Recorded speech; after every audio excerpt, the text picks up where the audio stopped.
The action, the stars playing like stars. Ogunbowale again. Ogunbowale, you bet. It's a heater, worthy 15-0 run. Ogunbowale with 27 off one leg. Oh my!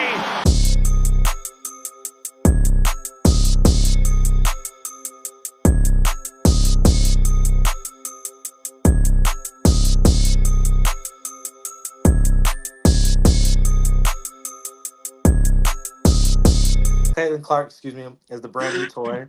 She Buzz Lightyear in Toy Story 1, all right? But we know Woody run this house. This is She Shoots, She Scores, episode 12.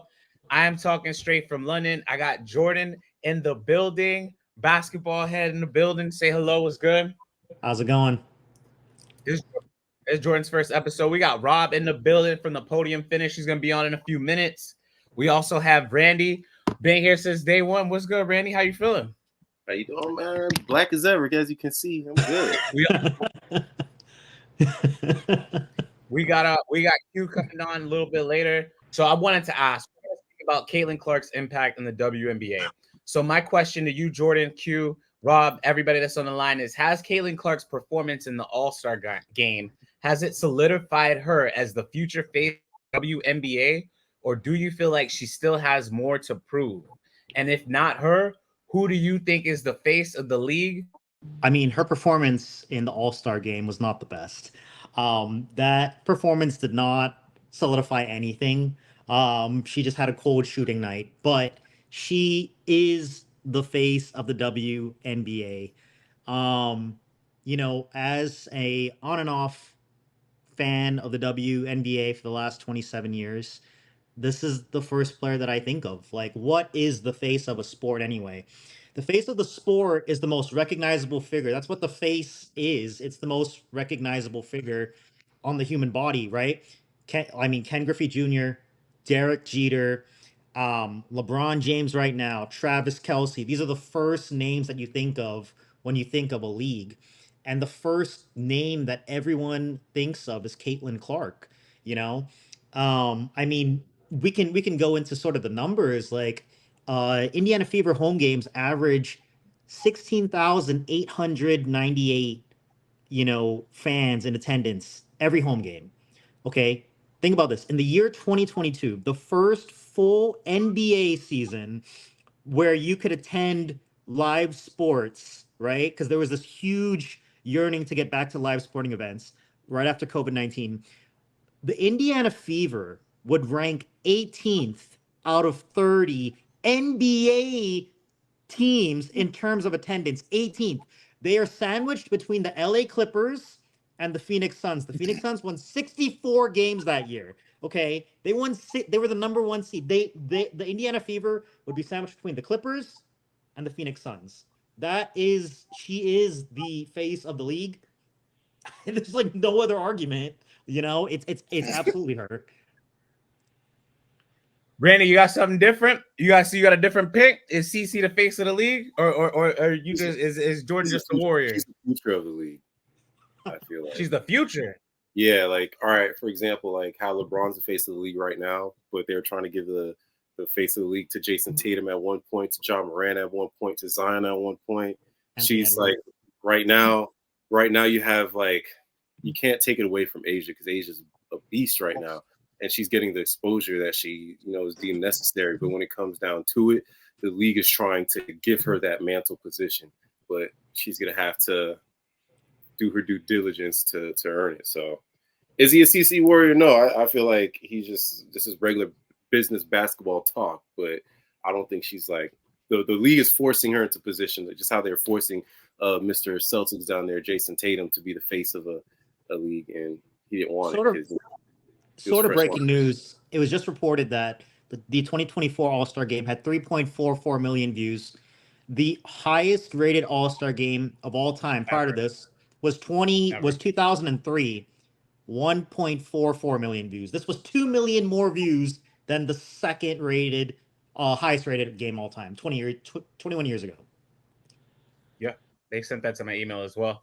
Q, you had any thoughts? We're asking about who the face of the league. You're gonna be wearing that shirt all summer. I got you. Celtics gear all summer. I got you. He a Celtics fan. Boy, you, I know. You should. Boy, he ain't washed it yet. When I don't blame you. I will wear it every day. Randy, I think you bought me this. What's your money? I ain't lie. I did. Bro. Honestly, watching all this she scores, seeing all the Celtics jerseys is not like, I don't know, man. I'm feeling kind of way about that, you know. You see, you getting high. It's just a natural reaction once you see the Celtics. You're just like, ugh. Innate antagonism. We all Heat fans, Q. We're all Heat fans here, so you know. Y'all didn't want a summer league. Yeah, we did. We did. Y'all know what that means. Pat think y'all good. Y'all not gonna sign nobody now. Oh my gosh. Oh man. Who the face of the league? Our look good, bro. Man, we're the Pat say y'all good in the East. Hey, if Pat say we good, then we good. You don't believe that? Yes, I do. Bro, we wanted Nikola Jokic, not Nikola Jovic. Hey, that was a transmission. That was the phone line skip when they're saying the name. So, oh my goodness. Oh, Q, who the face of the WNBA? Who the face of the W? Who you got as your face of the W? Oh my god, that was good. It's Asia. And not even doubt. It's Asia. Not an argument. We know Caitlin Clark, is the brand new toy. She Buzz Lightyear in Toy Story 1, all right? But we know Woody run this house, all right? Woody, Asia run this house. Let's not forget that. Many came, many come. Miss Potato Head, the Slinky, Rex, all of them. The little army soldiers, they all done came, they all done went. But Woody run this, all right? Let's not get that twisted. Ain't no new sheriff in town. She's the best player in the league. You know, there's no argument. But the best player in the league is not always the face of the league. In fact, the best player in the league, I feel like, is rarely the best player. Is it like the face of the league is rarely the best player in the league? You know, for the W. No. He's saying in general. Sports in general. Tim Duncan was never the face of the league. Like Tim Duncan wasn't the face of the league, man. When was he the face of the league? You know, when just most sports, like the best player is usually not the face of the league. It's the most popular person. It's the most recognizable figure. That's what the face is. So if I can share my points, what are you gonna say? If y'all got more to go, I'll let y'all go. Go ahead, Q. Yeah.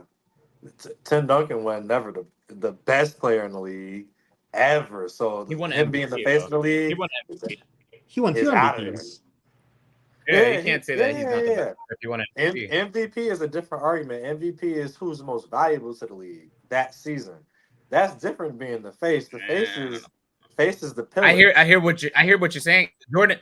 Now to push back to agree with Q's point, I never thought Tim Duncan was the best player in the league, but there is an argument to be made. If you did win an MVP, you're technically the best player in the league.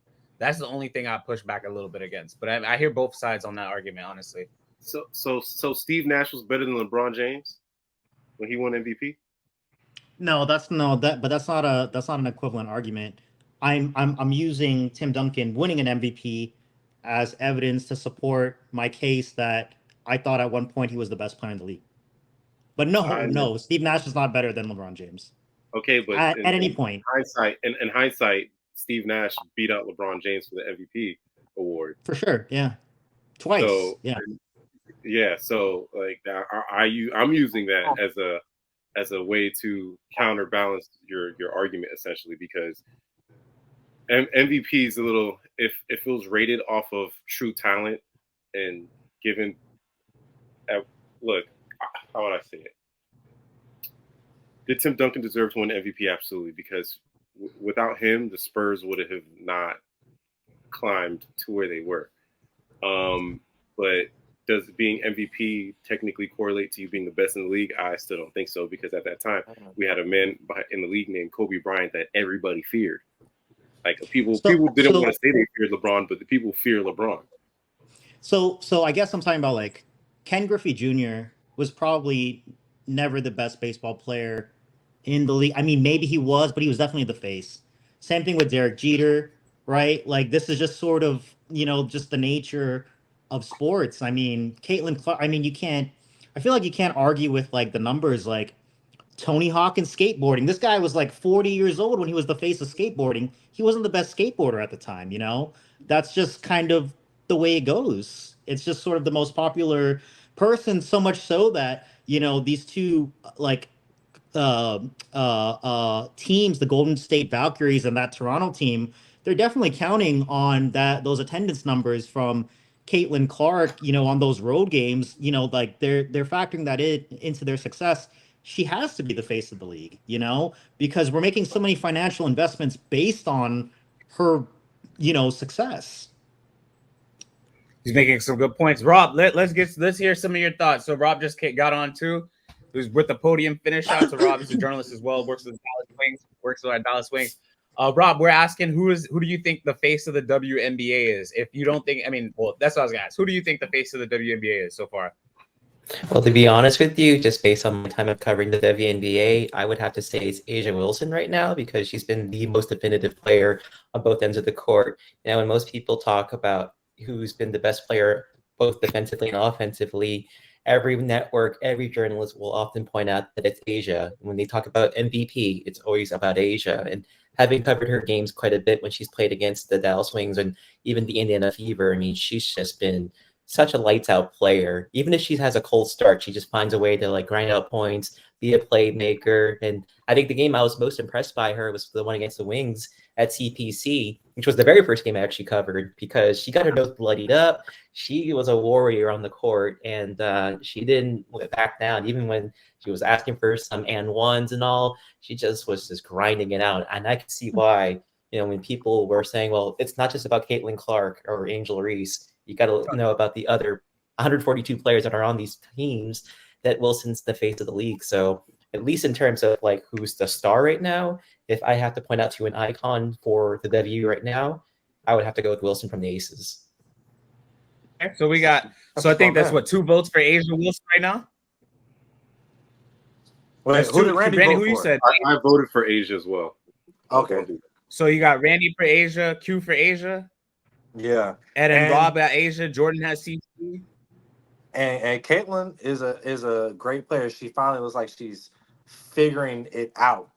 But how you said like the face is the most recognizable body part, I still think it's Asia. Like Caitlin, you'll notice, a person if they have protruding other areas, right? If they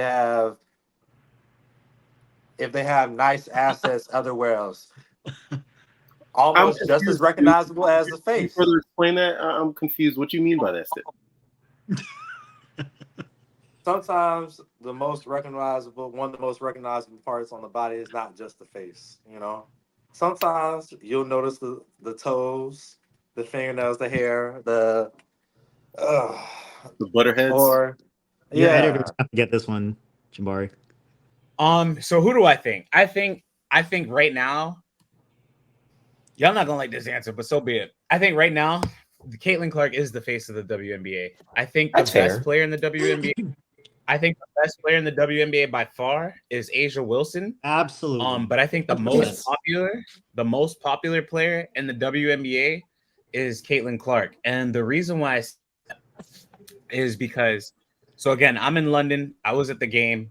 I talked to fans all over the game. Hey, I'm a journalist who works with the NBA and the WNBA. And every single person that I spoke to, I'm talking about whether they be from Manila, from the Philippines, whether they be from Scotland, whether they be from the United States, whether they be from France, Paris, you name the country, every single person asked me, why isn't Caitlin Clark on the Olympic team?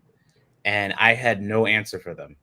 I told them all, I said, based on talent, I told you guys, I thought she should have been picked alone. I thought based on popularity, that would be a slam dunk. I couldn't tell you. But one thing I could tell you is that even though she's never played an Olympic game and she's only played 25 games into her WNBA career, she is arguably the most popular person. And I mean, to Jordan's point, he mentioned all of the numbers and statistics. I'll give you another number. She's the only person that had 700,000 votes in the All-Star game. And so far, we already seen it. It went to 3.4 million views. It's the highest rated All-Star game, and she captured the most votes. And this is a rookie 20 games into her rookie career. Right. So, I mean, again, Angel Wilson, I told her myself, she's my MVP, and I told Fee the same thing, and we'll get into that. But I don't think she's the most popular player. And I could bring up some comment. Like, it's crazy. Some girl on my Twitter page, I could put this up on my Twitter page if I could share this with you. She said something about Angel Wilson doesn't move me. And I was like, huh? I was like, why not? And I don't know what the disconnect is between her and fans. I don't know. I'm talking about at least to the new casual fans or to the new fans or to people who are watching. But there has been a disconnect for the last few years. With that. Now, I don't know if it's because she's like a little more private. I mean, but I don't know, because I don't even think she is really that private. I think she's very open. I think she's an awesome player. But for whatever reason, Caitlin has captivated the audience more. Now, I'll say this too, which was even weird to me. There's three people who got a high applause. Randy's favorite player, Randy. KP got a huge standing ovation during opening night or during the opening tip-off. So that was one. Angel Wilson also got a huge ovation. But the person who got the most was Sabrina Ionescu, which I was like, cool. I mean, I love her. I think she's great. But I was just, that was a surprise to me when I was like, she got the loudest cheers. She had people from the Philippines screaming the girl's name. I mean, like they were going crazy about Sabrina. And I was like, okay. I couldn't tell you why. Because like I said, I think Angel is the best player in the game. Yeah, no, not in a bad way about Sabrina, but I mean, again, you got Asia, who's been on this team for 6 years. You got Stewie, who's been on this team. You got, Diana Taurasi. These are some heavyweights in the game.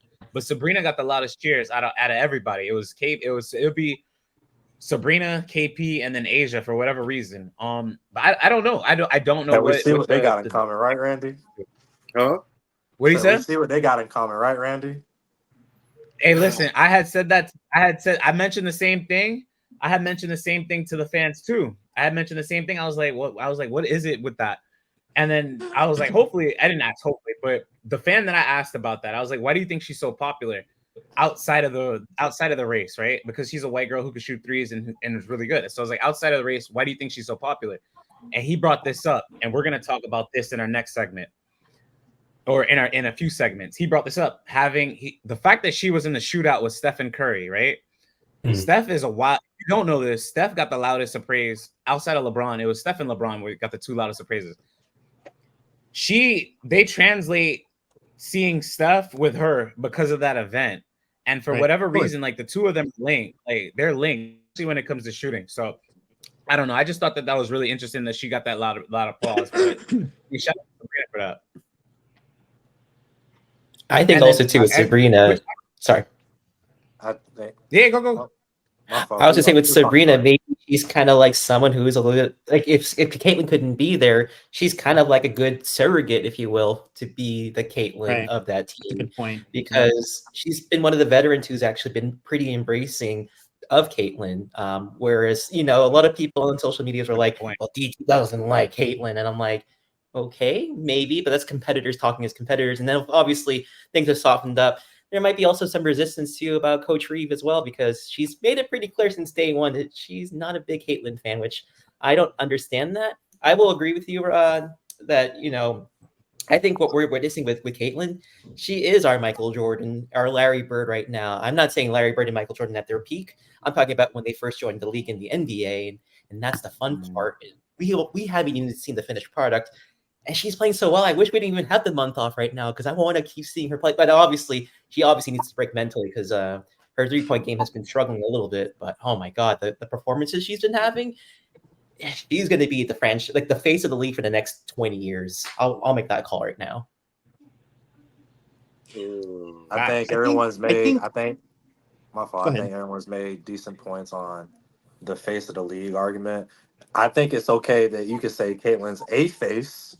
Like, it's okay to say she's a face of the league, a young face, just like it's okay to say Jason Tatum and Anthony Edwards are a face of the NBA because that's where it's transitioning to.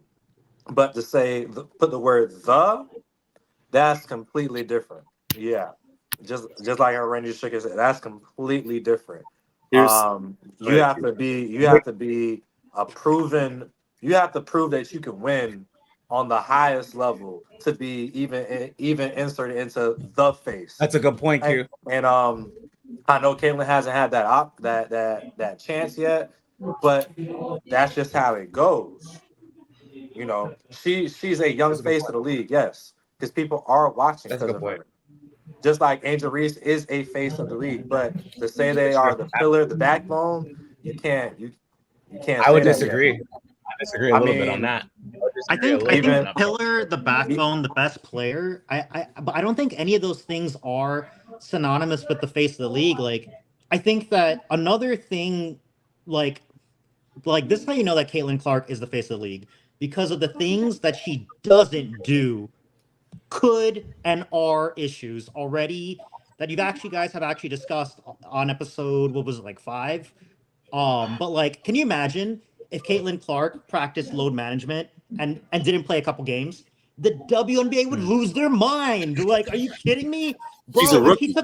If she took 5 games off, that's 5 sellouts that they just don't have anymore. Because the Yep. average non Caitlin Clark game is 7,000 less attendees than a Caitlin Clark game. So it's like, I mean, that's a lot of money they're gonna lose. You know, I mean, these are huge. Also, when she didn't comment on Dejanay Carrington, it became a small story, like whether or not she should comment or not. But it reminded me a lot of like, do you remember in 2007, LeBron, who's face of the league, would not sign that petition for Sasha Pavlovich about Montenegro leaving Serbia. Do you remember that? He went around the locker room and was like, hey, LeBron, can you just sign this for me? And LeBron said, I'm not going to sign it. I need to research this more before I could just put my name onto this sort of petition. And LeBron was actually praised at that point for not essentially not putting his name on a social issue because it was like a wise business decision. He didn't back himself into a corner like Caitlin Clark could have done with Dejanay Carrington. And that was deemed a wise business move. It was almost like Republicans also buy sneakers by Jordan in the 80s, you know? They're not backing themselves into a corner. But that's how you know she's the face when she doesn't do things. She still is in the news. All about image. That's also a fair point. even with the I'm happy she did LeBron though. I'm happy 2007 she did point, shut up everybody though with saying what she Mhm. said. What are you gonna say? I said even with And the we can move. LeBron 2007 point, in my personal opinion, I don't think LeBron was the face of the league in 2007. He was a young I would face. disagree. It was transitioning to LeBron, but he was not a proven winner like a 1A option, 1A options.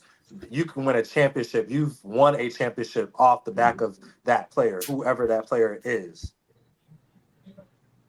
I think There's just things. we can I'll end on My- this.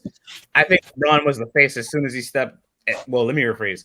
As soon as he signed for buying that Hummer for $100,000 and got jerseys, and he had the press conference in high school where he told everybody he's going straight to the league. That's the day he became the face of the No, NBA. he was the Caitlin Clark of the league. That's what he was. Yeah. Oh yeah.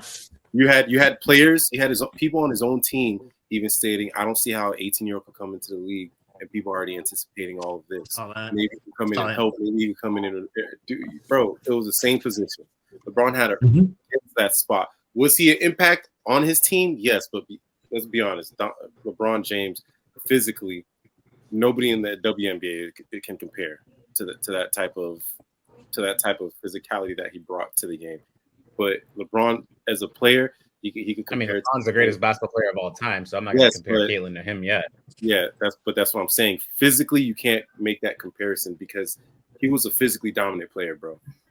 That like Caitlin is, she's not the fastest, she's not jumping the highest. She's just shooting deep threes and passing the ball and turnovers. That's all she do. All right. Sorry. Almost 5 game this year. That's all. They done all picked up Is she a Buzz proven winner? Lightyear, and now they running with it. Is she a proven winner? Has she won a championship? Has she done any? she hasn't had the opportunity to win. Why are we making those assumptions just yet? We haven't seen her do it, so why are we we could only hope, because the same way people hope Zion was going to come into the league and change the league. That's a good point. You can't make that assumption. You could only base off the games that you've witnessed. Good point. So, but out of the games that you've witnessed, she's leading the league in assists. Okay. And who's leading the league in turnovers? She is leading the league in turnovers. Her team is in the playoffs. Yeah, I'll counter that though. In 2 stats, bro. 2 stats. I'll counter that though, because I've seen this on the talk shows with Colin Coward show and all that. She's a risk taker, and that's what's going to happen. She's going to make some great passes, and she's going to make some foolish ones too in terms of turnovers. And I think during this break, she's going to probably reevaluate. I know she doesn't want to touch a basketball, but I would have to imagine that being the competitor she is, of course she's going to be reviewing some film before the August 16th game against the Phoenix Mercury. So I'm sure whoever she's training with, or just talking with her family and all that, or just by herself being this student of the game, she wants to clean up those mistakes. Now, does that mean she's going to be fault-free and she's not going to drop from first to like third in the turnovers? Oh, of course not. She'll probably still lead the league in turnovers, but with the risk comes the rewards of what she can do. And I think when she untaps that potential, I'm not saying this year, maybe next year, 2 years from now, I mean, she'll be a really amazing player. She's getting there. If we were having this conversation in May, though, I don't know if you told me she's gonna have a triple-double, I'd be like, yeah, right, not happening. And to combat that point again. So I mean, right. So if I could, I was gonna say, what were you gonna say, Rainey? And we're gonna get on. So Rainey, I'm gonna let you get the last word, and we'll go on to the next one. I was just gonna to refute that. I was just gonna make the statement that, like, I understand that she's a competitor. Like I could definitely see it, because even when they were doing the half court shots and Angel Reese made her shot, she didn't. You could see it on her face that it bothered her.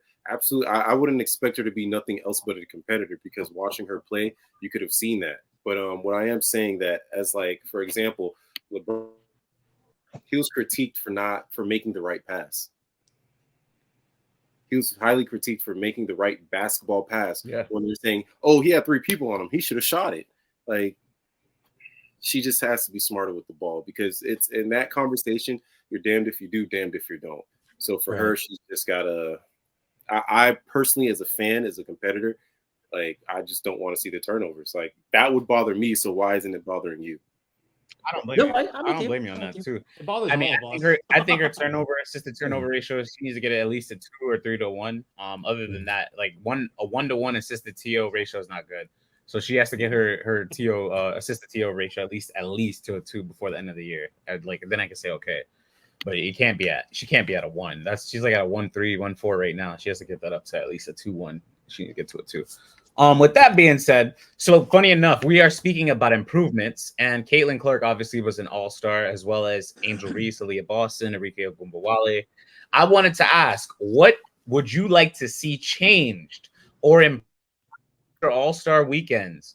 So anything that could be from the formats, the events, fan engagement activities. Also, do you feel like some players from the Team USA team should be replaced from any players from the Team WNBA? Ooh. That's a tough one. Judging by some of the stats, nope. The last question, that's a tough one. We're gonna do that to Arike. Arike. Sorry, I didn't know if y'all heard the question. How did she not make it? Like, what the heck? Sorry, I didn't know if y'all heard the question. But if not, I was gonna ask if you would replace anybody.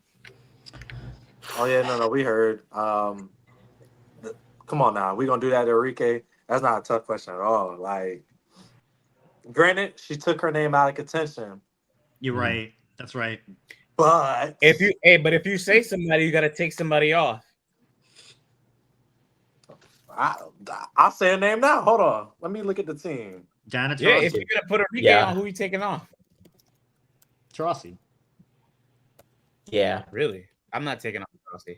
Why not? Dude, she's already been. This is going to be her 6th. Like, what if she wants to play next time? She'll be 46. It'll be 7. Like, you're saying Rossi's running on E? She ain't got no more. How much respect can you give somebody? Like, bro, she's. I'm gonna say this. I'm not taking Rossi.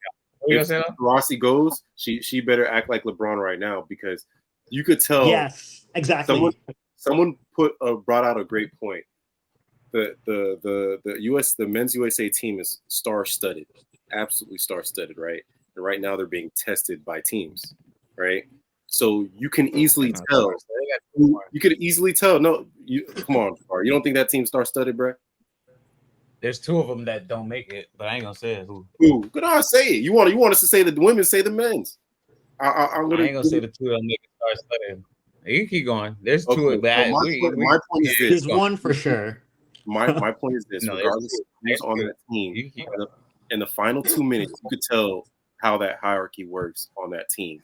Because at the final 2 minutes, when it's crunch time, who are they passing the ball to? It's not gonna be DT. Not on the Olympic team. It's gonna be Asia.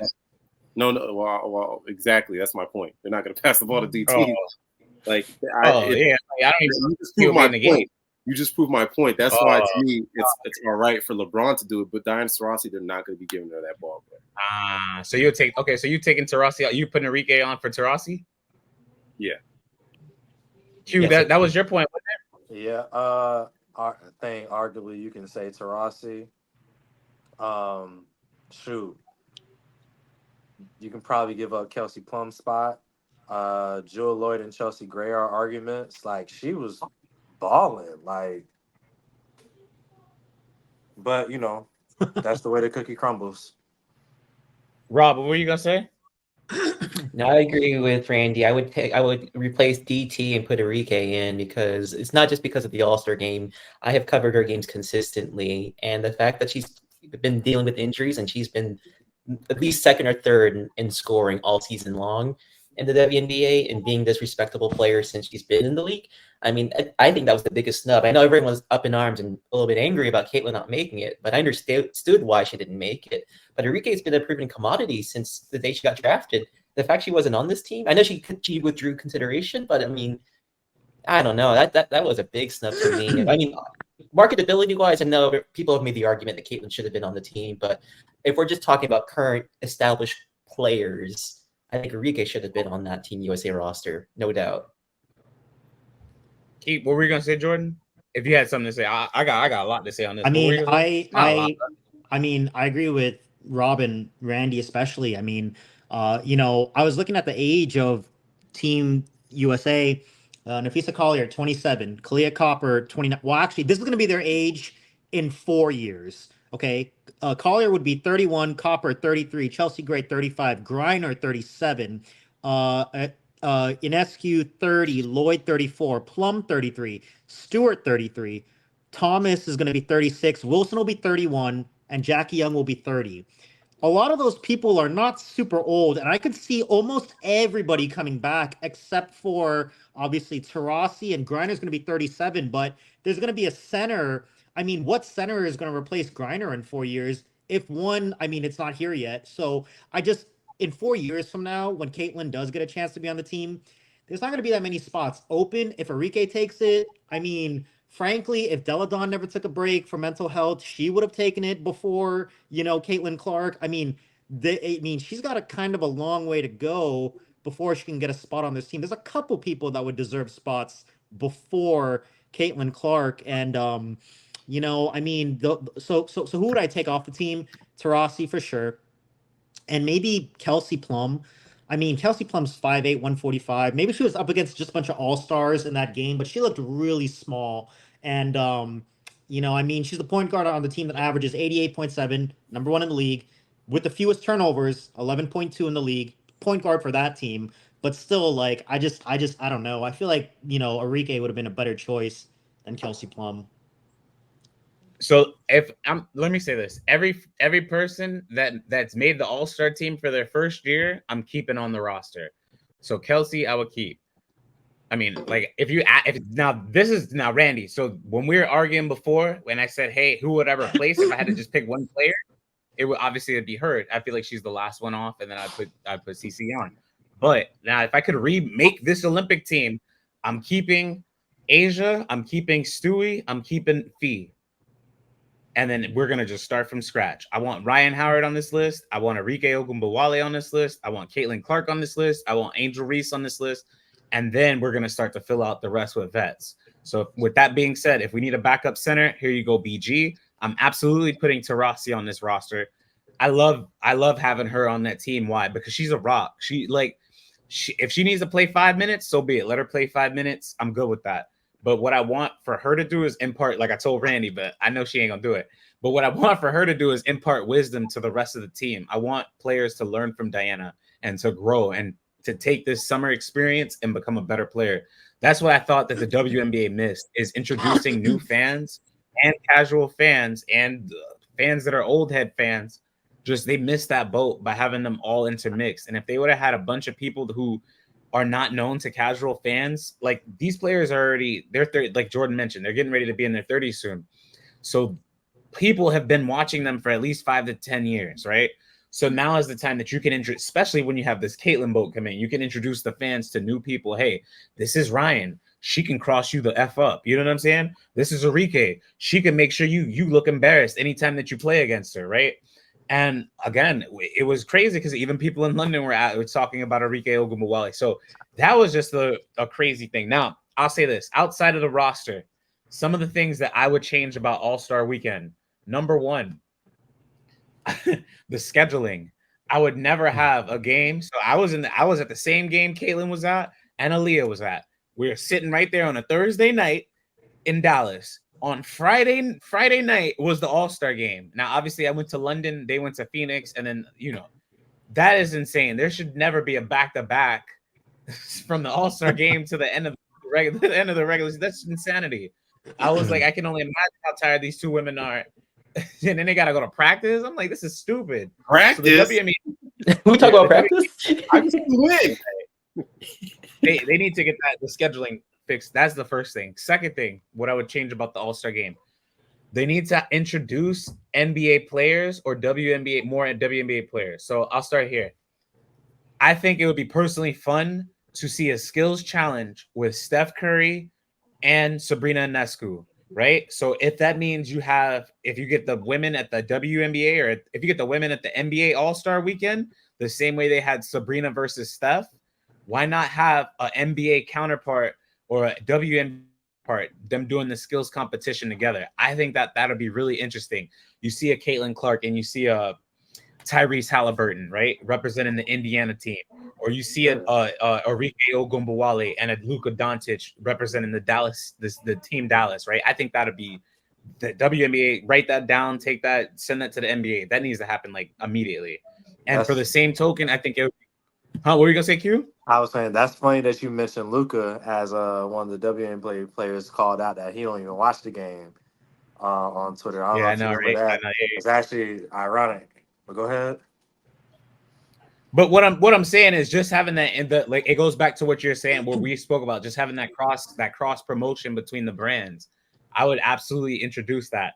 The second thing that I would introduce, the fact that Caitlin wasn't in the 3-point contest was just kind of silly. Yeah. But obviously I would increase the 20 pool. Yeah, I mean, yeah. But again, are you gonna blame her if she just came off of a plane on Thursday night?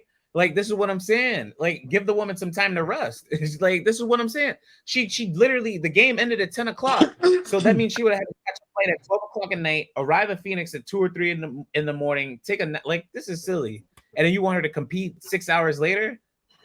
Come on, dog. Like, I was tired. You know what I'm saying? So like, I can only imagine. I didn't even play 40 minutes. Like, that's stupid. So that goes back to the scheduling. So but what I was gonna say, that back to the 3-point, I would introduce more people to the contest. There's no reason why there's only 4 people in the contest. Make it an 8 to 12 person contest and get this thing cracking. So that would be the other thing. So I would like to see cross promotion. I'd like to see more participants, and I'd like to see a better scheduling, especially when around All-Star weekend.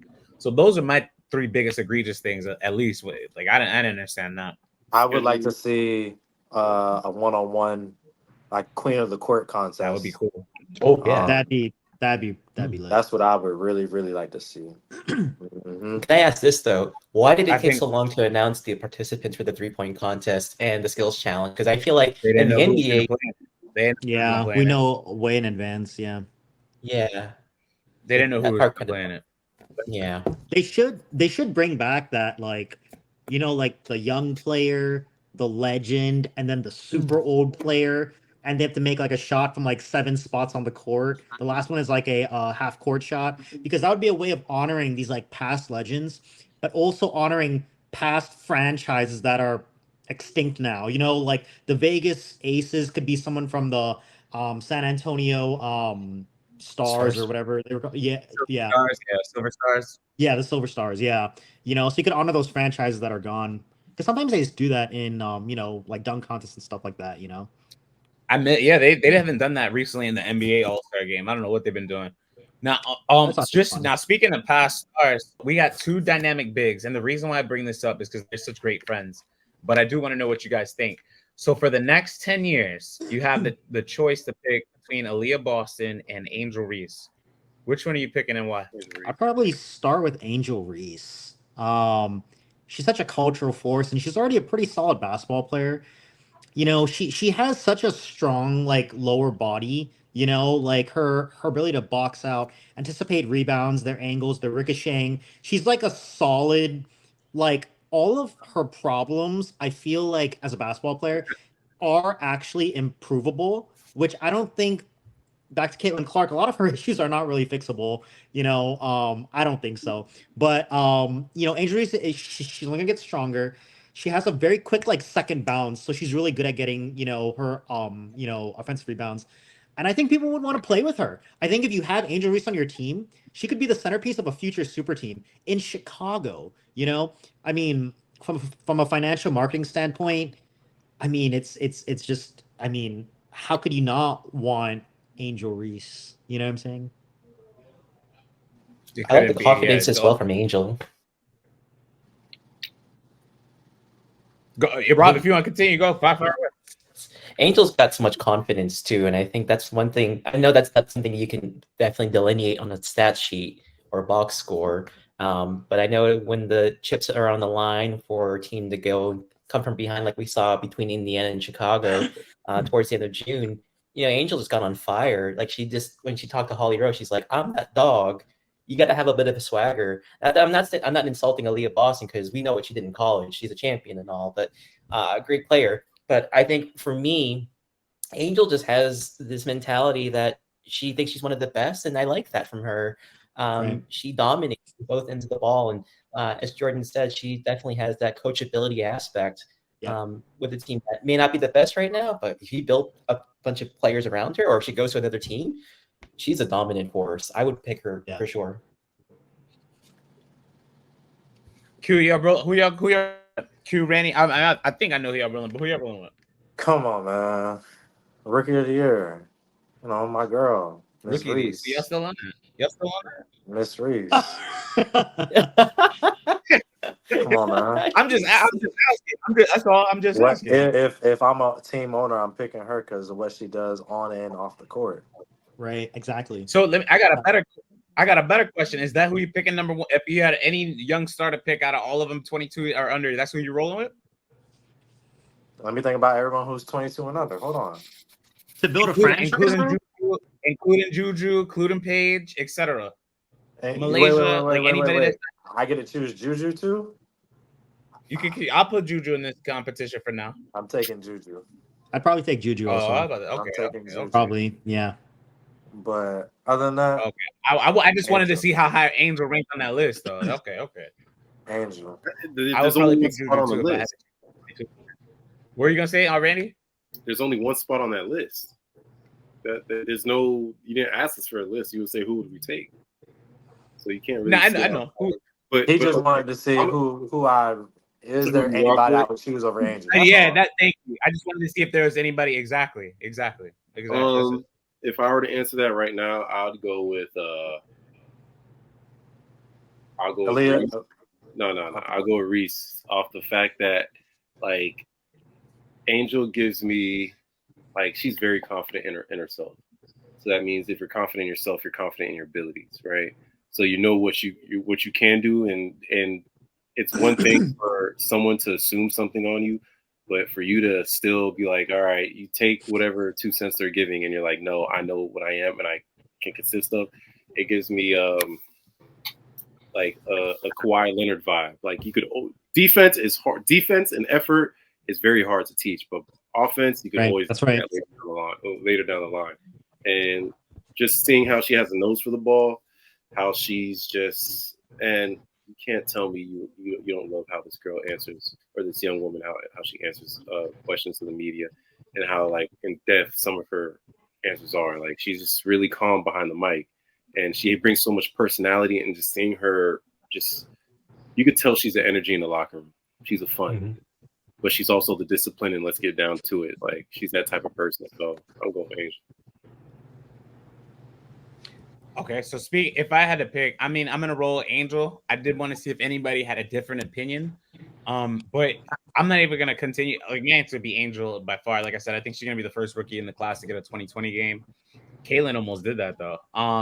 But you know what I will say is this: just to Aliyah's credit, she is a huge. I don't know if y'all She's really watching. good. I don't know if y'all have been watching a lot of. Yeah, no, I don't know if y'all have been watching a lot of Indiana Fever games, but when it comes to clutch time, I want y'all to notice this: when it comes to clutch time, last 5 minutes of the game, Aliyah Boston has her fingerprints on the game, and I noticed that a lot. Like whether it be making a clutch jump shot, whether that be making a clutch free throw, whether that be getting a clutch rebound, getting a clutch stop. A lot of people got on her early for missing a layup earlier in the year, which I think against Connecticut, where they ended up losing. Yeah, they ended up losing. But with her, she's always doing something in clutch time. Now, obviously, I think, like I said, I would still pick Angel for the next 10 years because defensively you can't teach. But I mean, Aliyah Boston is a great player in her own right as well. So that I will say. I did want to see if anybody would pick Aliyah outside of Kaylin. I mean, outside of Angel. But I mean, again, I do want to kind of give her some of her props. And just speaking of props, I want to do also just bring out. So now Arike, just to highlight, is the All-Star Game's leading highest scorer. I'm gonna start with you, Rob, because obviously we cover the team. Do you think that? I mean, I think I kind of know what you're gonna answer, but what is it? Do you think she needs to have more performances like this throughout the season? Her shots, like for the Chicago Bulls, where you were trying to close out a game. You don't need Michael Jordan to be doing hero basketball. So Arike, yeah, she's the face of the team, but does she have to get 34 points to prove a point? No. Everyone knows she's the number one on that team. And then let's not forget Odyssey Sims, who unfortunately is on that hardship contract. And I'm very curious to see what's going to happen before we have the season resume. Yeah, she's not going nowhere. She's not going nowhere. Enrique is a freaking time bomb, bro. She's a player on the court. Like she's a player on the court that you just leave them at bay, because you could, man, the way she just turns up and turns on, like very, very, very microwavable type of player. It doesn't take much for her to get hot, and it's scary, man. That girl got a torch. She has a whole clip, Jabari. Sorry, it was cutting out. But what I will say is this, Jordan, if you had anything to add on a Q. I mean, Arike made all WNBA first team in her second year, you know. I mean, she's been good for a while now, you know. I mean, just in terms of talent, like she's just so explosive. I know her team's not winning right now. They were like 6-19, but I mean, you can't, I mean, I don't know exactly what the question is, but like everyone, I'm sure in the league totally respects her, you know, and she was definitely qualified in terms of talent and skill sets have made the Olympic roster. You know, I mean, this was just, I mean, she didn't really validate anything because I think like everybody already kind of respected her, right? Yeah, I'm right with you. But so now I'll say this, or Q, if my fault. Yeah, I was gonna say when you asked the original question, what do you mean by solidified? Like, on what level? By saying this, Kalia, and I love Kalia. Actually, how about this? When I say solidified, meaning I don't feel like. Do you feel like she got enough? She's getting enough respect. Like, do you feel like she needs to do more to get people's respect around the country? Is what I'm saying in the game. Because I feel like I don't know why she got snubbed. That's how I'm feeling. Like I don't understand it. Look, she pulled a Jay-Z, you know. She don't get dropped. She dropped the label, right? So before they had a chance to snub her, she snubbed them. And I think with her performance just this past weekend, I think this past weekend with the All-Star game being against the women who are on Team USA, and how she performed with, scoring 22, 21 points in the third quarter and then doing it again in the fourth quarter. I don't really think she doesn't have to try extra to on top of what she's already doing. Like she already, if this past weekend didn't earn that respect, then I don't really see too much more going in her favor, honestly. Okay. If I now, funny enough, so this just came on my Twitter page. So you know me, I'm always getting into it with somebody on my Twitter about something. But what I want to say is this. So what are your thoughts on this right quick? I'm not gonna call this stupid blank tweet segment, but I'm gonna just say this because I want to see what y'all think about this. So Jasmine Harper, shout out to Jasmine. She's also a journalist. So she posted something today, and this is actually, I'll just let y'all read the thread. So it says, if TNT matches Amazon's broadcast rights deal and they end up winning, they better do right by the WNBA coverage. My response was, I vehemently disagree with this. Let the inside the NBA crew talk WNBA hoops. I cannot believe the attitudes from some people who try to act like new fans or anyone else, but everyone who's watched from Jump Street can participate. Let the game grow. My goodness. Her response to my tweet, take your victim and somewhere else. I've never been a downer on new WNBA fans. Some people who have watched decade-long considered me new. You don't hire someone for thousands to be somewhat knowledgeable on a subject. You hire an expert who raised you. What are your thoughts on that? I'm gonna just leave it there. What are your thoughts on that? Do you think the WNBA crew, if they had the opportunity to work on the NBA inside crews, do you think they should have the opportunity? Or, and better question, why are fans so dismissive of people that are trying to get into the like? It is so crazy. I mean, I want to know what y'all think. You're not a real fan.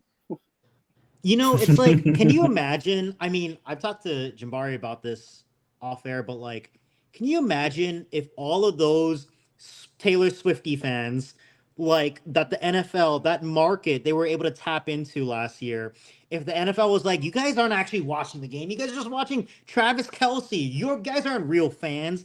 It's like the amount of revenue brought in. Nobody in the NFL was like, whoa, like, get out of here. Like, that's insane. Like, I mean, we're literally, this is how you grow the game. Most people that watch the NFL, and this is totally non-factual, but we're either interested in Taylor Swift, fantasy football, or gambling. Those were like the three like huge reasons people were watching sports. I feel like true sports watchers, longtime sports watchers, are actually kind of slowly becoming a minority almost. I mean, this attitude, it's so dismissive. I mean, we're just trying to watch the game and take my money, take my views, like, please. I just want to watch someone that I've developed a relationship with for the past 3 years. Caitlin Clark, Angel Reese, Paige Beckers, like all of them. Like I want to watch all of them. I just don't get it. Let me ask y'all a question. Let's dissect it. The first part. What are you gonna say? I was saying let's dissect. You can hear me, DJ? DJ, can you hear me? That man running off a British bar. I'm doing my best. What were you saying, Q? I was saying let's just analyze it bar by bar. Do y'all believe that Shaq, Ernie, Kenny, and Chuck have the range to talk about women's basketball? Yes. Yes. I'm gonna say off the simple argument. If you're gonna keep the same argument, then Candace Parker shouldn't be on there with them from time to time discussing basketball. Exactly. Hoopers know hoopers. The same. Exactly. Shaq has 3 daughters, or I don't know how many daughters, but he has 2 of them. Exactly. Let me her back. Let me her back real quick. So for someone to make a blind assumption like that is she don't know exactly. My question isn't based on so much their sex, but just their actual. They're actually, what do they know about the game? Are they watching the game? So they bring Candace Parker on there because I guess in some sort of way, she's proven herself tested that she is knowledgeable about the NBA. But can you say the same about Shaq, Kenny, Ernie, and Chuck? This is not me picking a side or anything. This is just me just thinking about things. How much do they know about the the WNBA to really talk about women's basketball? Aside from just them four, I would want somebody who knows about the game, who's going to take it seriously on covering it. Yeah, I want them to be funny and entertaining, and that's what Shaq, Kenny, and Ernie and Chuck do. But I don't want them to just be talking out the side of the neck and not knowing, what they're so much talking about. But go, keep going. Yeah, of course. Like, you know what I'm saying? I feel you, but at the end of the day, I feel like, all right, Q, you could attest to this. You're a hooper. Jabari's a hooper. You could get on the court and tell by how somebody's like stance, how they walk, how like their feet jump off and warm up. You could tell a lot about a player without having to actually see him play.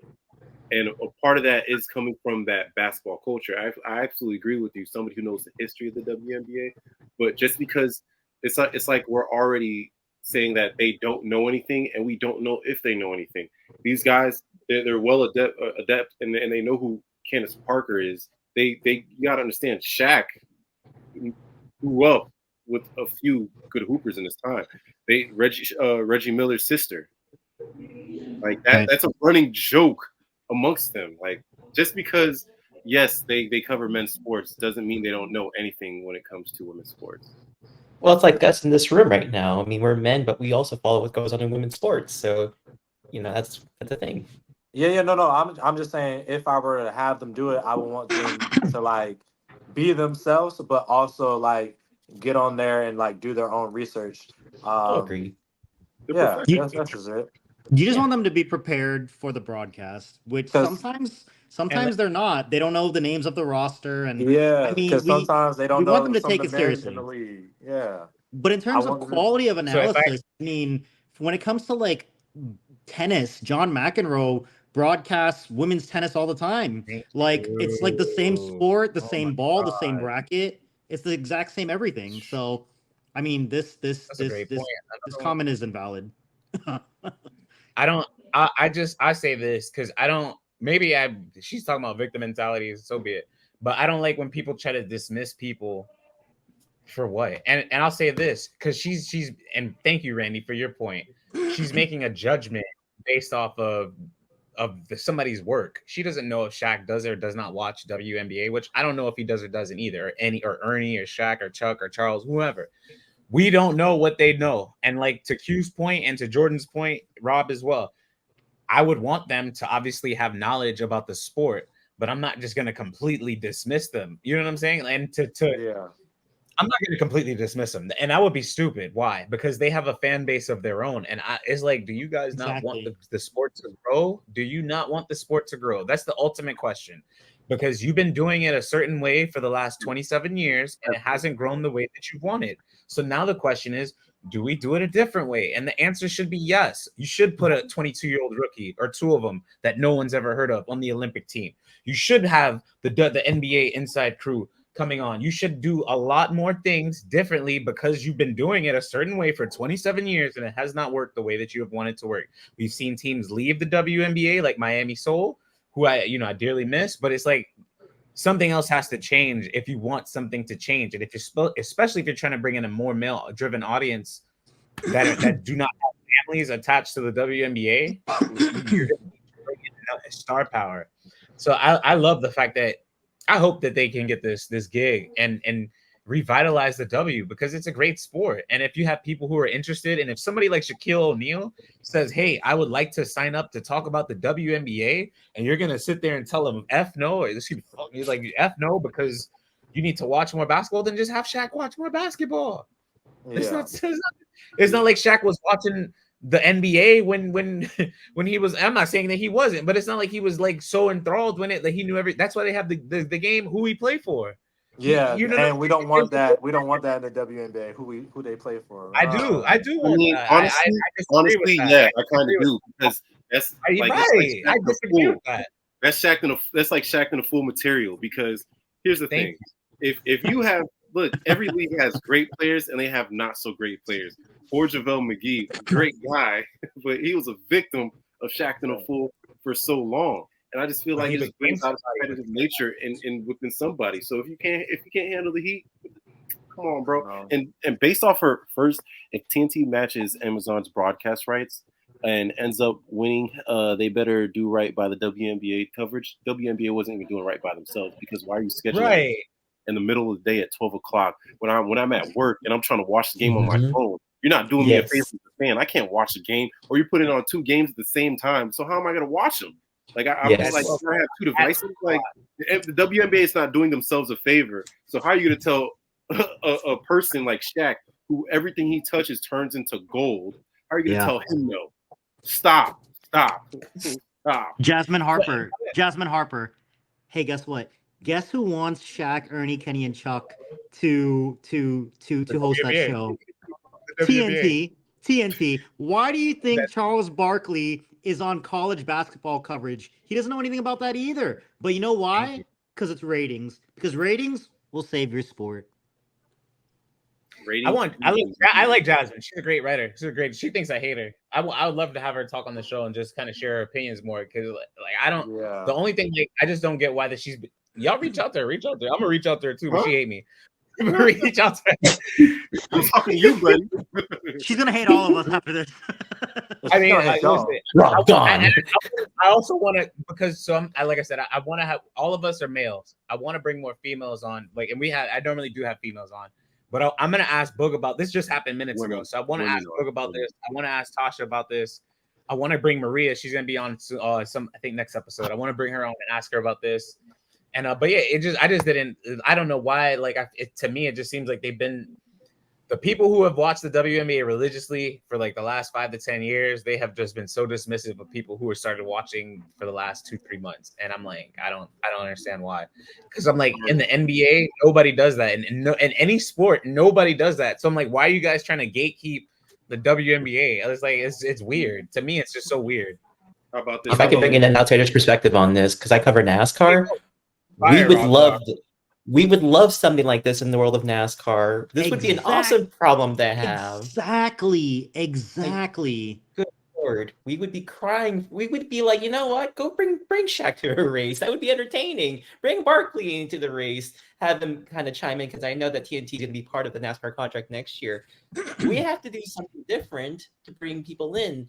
Obviously, for some of us, like for me, I've been kind of a follower of the league, but I didn't write about it until this year.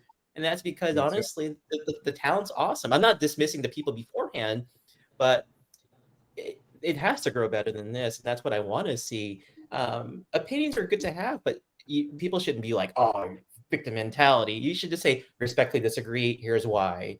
That's kind of the crux of things. Again, anytime you disagree, I'm not even gonna say anytime you disagree with someone about this topic, they get into their feelings and they start getting, overly upset for something. They shouldn't. I agree.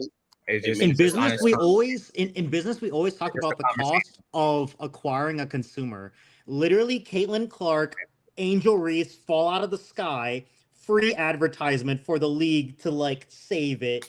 And it's like, no, we don't want you guys. You guys are in this for the wrong reasons. Go away. So true. Your heart is not pure for the sport. Get out of here. Like, yeah.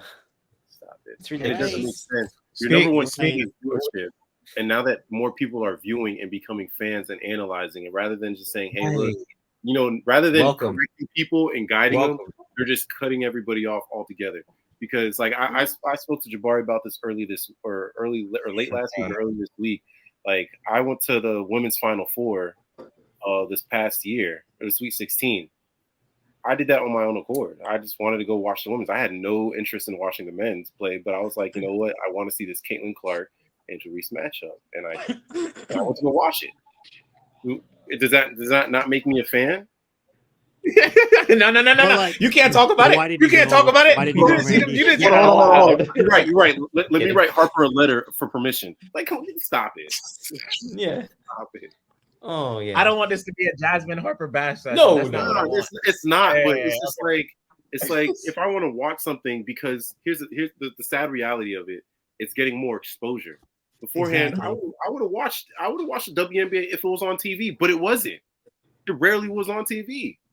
So come on and talk about this with us one day, eventually, someday. You know what?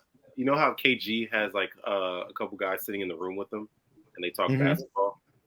I think they should do that, but involve like Charles, Chuck, Ernie, and I agree. Basketball heads, and bring in like a Candace Parker. Who else?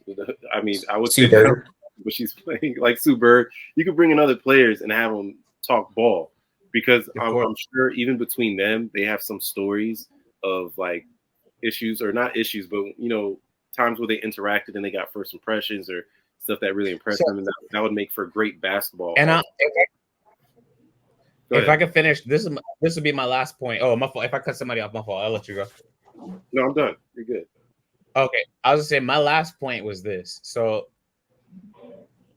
for some reason, like the WNBA has a lot of the same cliche announcers, and I feel like as soon as they look the same generic, it's like a mature person who's it's just a very mature person who's been in the industry for a good amount of time, who nobody knows, and they talk about basketball, but they don't really bring excitement to the sport, versus having somebody who is like Charles, like Shaq, and like Kenny, who are funny and engaging to watch. And I think that for some reason that it just would be a different take and a different perspective, just having more interesting people on the show per se. But with that being said, I mean, so I want to ask this. So, I mean, I had MVP picks, but I think honestly that's really unanimous. Is A'ja Wilson. I don't think that that should be any type of question. I had Nafisa as my second pick for MVP, but I kind of want to do just scroll down. We're gonna skip a few segments, and I want to go to segment 8, which is just your second half predictions for the season. So I want to know, like, who do you think right now so far is still going to win the chip, if anything has changed? So who's coming out the East? Who's coming out the West? And if you have any other predictions that you might make or crazy hot takes, and we're going to kind of end it on this last segment. Yeah, go. Oh, Rob, my fault. We'll start with you. You're good. I mean, I already thought about this one. I mean, I have to say New York is going to be the one representing the East for the finals, and then for the West, you can't really say Las Vegas. That's a tough one because Minnesota's been pretty good. I'll give them credit. Coach Reeve has really, when they won the Commissioner's Cup against the Liberty, she took that pretty personally. She's like, now you can't talk. You got to talk about us. I think that was a prelude to what we could see in the finals. I'm not dismissing Las Vegas, but consistency-wise, I think the Lynx are going to be the one representing the West. I do think the Fever are going to make the playoffs, but they'll probably get eliminated either in the first or second round. And don't dismiss the Dallas Wings. I'm not just saying that because I'm one of the beat reporters, but hey, look, don't look at their record right now. Like I said earlier, Maddie Satu's coming back. Odyssey, if they keep her on, awesome, because I think that's going to be a team to watch in the West that could be, if not making the playoffs, being a spoiler for those trying to make the playoffs in the WNBA finals. Rob, you got some bold picks. Keep going. Yeah. Ooh, let's see what else. Rookie of the year. I know you probably have talked about this, and this is my first time being on, so I don't want to. If you guys talked about it already, cool. I'm gonna just say my piece here. With all due respect to Angel Reese, I still think you have to give it to Caitlin, just because of the fact that she is not just because of popularity and marketability. I think in terms of being able to improve upon her play, the turnovers, like we've all mentioned, that's got to get better. That's just really not good stuff. But just seeing the consistency from her, the chances she's taking to be a better playmaker. What I actually want to see from her is be a little bit more selfish, a little bit out there as a player. I think she'll be the rookie of the year. But if I'm going to be kind of like a sentimentalist, I think they might be a co-rookie of the year. Just that's my thought. I don't think it should be a sentimental thing. I think honestly, okay, I'll let you keep going. Go, Randy. You might as well step up, Randy. You up. You said rookie of the year. I was too busy. I was about to reply to you in the comments, but rookie of the year, I'm giving it to Angel Reese. I'm gonna stick beside. And MVPs and A'ja. Who you got at the East? Man, that was a question I forgot. Out the East, Liberty. Out the West, I'll say Vegas, because something about Asia's demeanor doesn't give me intimidated. It gives me she wants to get the job done, and she's putting on her best face till the job is done, and then Asia's gonna do this and just let y'all know what's going on. How she did at the last post game conference, like she's gonna let everybody know, hey, I told y'all this is what I do. Champagne bottle right here, I expect it. So, like her demeanor is just she's locked in to me. Like that's what she seems like. So. Jordan, you up? My fault. All right, Jordan, Q, how about you? What's your answer? Yeah, I was gonna say Thank you, let's Randy. play host. Let's play DJ. So Jordan, go ahead. Tell us your opinion. Go for it, Jordan. That's where all the British words. The MVP is Caitlin Clark. No, I'm just kidding. That's nervous, isn't it? No. The MVP is obviously Asia Wilson. Best player in the league. It's not really close either. Not really. And Rookie of the Year, I've got Caitlin Clark. I feel like, the Fever are going to make the playoffs. They'll slip in. Her stats, her counting stats also cannot be she has a lot of counting stats too, a lot of counting turnovers. But I just think she's going to win. In terms of predictions, I've got the Liberty coming out the East, the Aces coming out of the West. Crazy prediction. I think the Aces are going to finish with the league's best record. They're 16-8. Who? The Liberty are 21-4. But if you look, they're 10-2 in their last 12 games. And listen to this. They beat the Storm by 11, Sun by 11, Sky by 12, Mystics by 11, Fever by 19, Mystics by 21, beat the Wings by 19. I mean, they're winning every game by 15, 20 points. Who are you talking about? The Vegas Aces. Okay. I mean, so they're on. I mean, they were on fire. 10-2 right before the break. After that slow start, I think that I've got the Liberty winning the championship though. I think this is the year they become the first. They finally get a championship for one of the original franchises of the WNBA. Their first championship for one of the original franchises. Did everybody Q? Did you go? No. You didn't miss that much time. Sure. For Rookie of the Year, you know who I'm voting for. Angel since day one. I do think a more interesting storyline for the WNBA would be if they gave a co-MVP.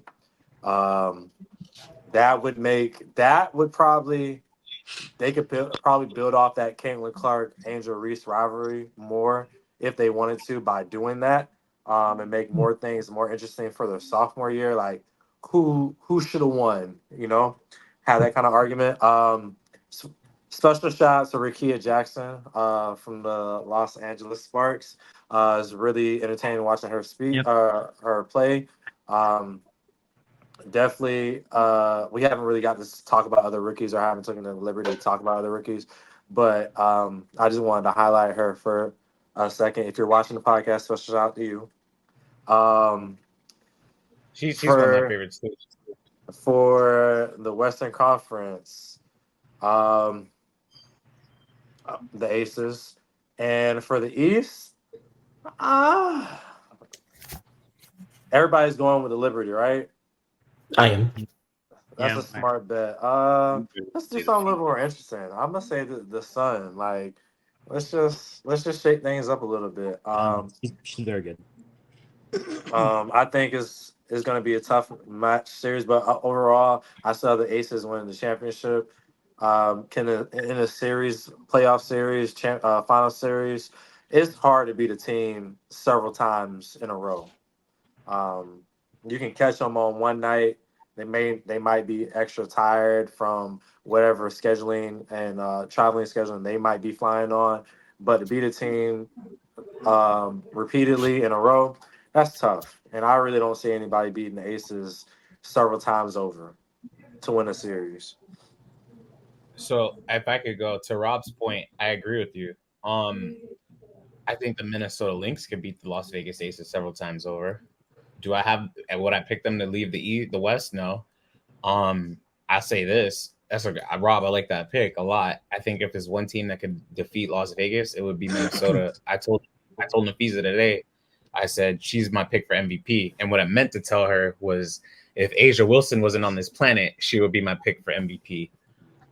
Because she's great, and that Minnesota Lynx team is serious. They got everything that they need to win. They got Kayla, they got a great coach, they got her, Courtney Williams, a great defensive point guard. They got a bench with Alana. Like they're good. They're a great team, and they've already beaten Las Vegas. I mean, did they beat Las Vegas yet? Like, did they beat Las Vegas? That'd be crazy. But I know for a fact that they already beat the New York Liberty for the Commissioner's Cup. So now to the East, I'm not picking New York. As much as I like Stewie, I'm not picking New York. I'm picking Connecticut, and I'm picking them confidently. Why? They just made a great trade from Marina Mavery, and I think she's going to help put them over the top. I think the only thing that they needed more was a spot-up shooter and some bench production, which Marina is going to be able to come in on day one and fill in both of those roles. So anytime Dejanay takes a seat, and I feel like Dejanay is a top 5 to top 15 player in the league, I feel like she doesn't get enough credit. And I feel like once Alyssa Thomas and DeWanna Bonner kind of let Dejanay take over, that team will do what they need to do. And I think that this year is be the year for that. I think if there's a matchup between between Sabrina and Dejanay is going to win that matchup because of her defense. And I think if it comes down to Stewie, you already have AT and you got Bonner who can kind of minimize what she's going to do. I think Connecticut. I think Connecticut. This is they're all in, and I think that they're gonna. I told Dejanay the same thing. I think y'all gonna be in the finals this year. I told Alyssa the same thing today. I said just keep it up, and I think they're the team to beat in the East, and they've shown it. They got the best record in the Eastern Conference right now, if not the WNBA. So obviously, for my pick for Rookie of the Year, I told y'all from day one, and it's looking like it's gonna be the winner. But what I will say is this: I feel like Angel has done enough already. I mean, Caitlin's going to keep bringing the crazy stat lines in the next 15 games, but I feel like Angel has done enough already she shouldn't lose Rookie of the Year. I think the worst case scenario, it should be either co-rookie or one of the two. I don't think that she should have a piece of the award. I think honestly that it should be a co-rookie of the year because I don't think I feel like Caitlin has done a little bit more than what Angel's done, but I don't feel like Angel's done enough to lose the race, like to lose the competition, if that makes sense. I think, and especially don't think in the next 15 games she's going to do less. So I mean, those would be my 3 picks, and then again, I already said Asia, she's going to be my MVP. Depoy, I'd probably pick Dejanay, but I think Connecticut is going to get the job done this year. To be honest with y'all, I also think that Angel Reese is going to break the double record. Oh, for sure. Yeah, absolutely. Yeah, absolutely. Caitlin, speaking of.